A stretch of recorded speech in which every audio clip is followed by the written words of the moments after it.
ପିଛା ଛାଡୁନି ଲଘୁଚାପ। ଆସନ୍ତା ସପ୍ତାହରେ ଆସୁଛି ଆଉ ଏକ ଲଘୁଚାପ। ଉତ୍ତର ପଶ୍ଚିମ ବଙ୍ଗୋପସାଗରରେ ଏକ ନୂତନ ଲଘୁଚାପ ସୃଷ୍ଟି ହେବାର ସମ୍ଭାବନା ରହିଛି।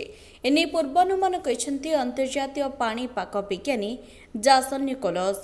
ଆସନ୍ତା ସପ୍ତାହର ଶେଷ ଆଡ଼କୁ ସୃଷ୍ଟି ହୋଇପାରେ ଲଘୁଚାପ, ଯାହାର ପ୍ରଭାବରେ ରାଜ୍ୟରେ ପ୍ରବଳ ବର୍ଷାର ସମ୍ଭାବନା ରହିଛି।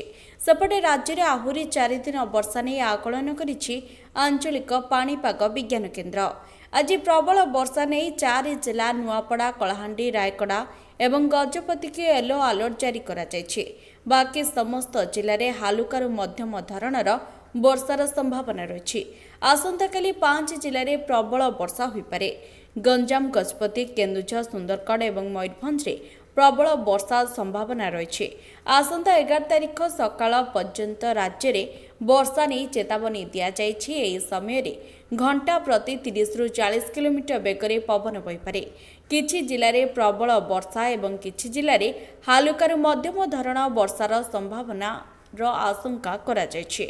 Report news alert 24x7।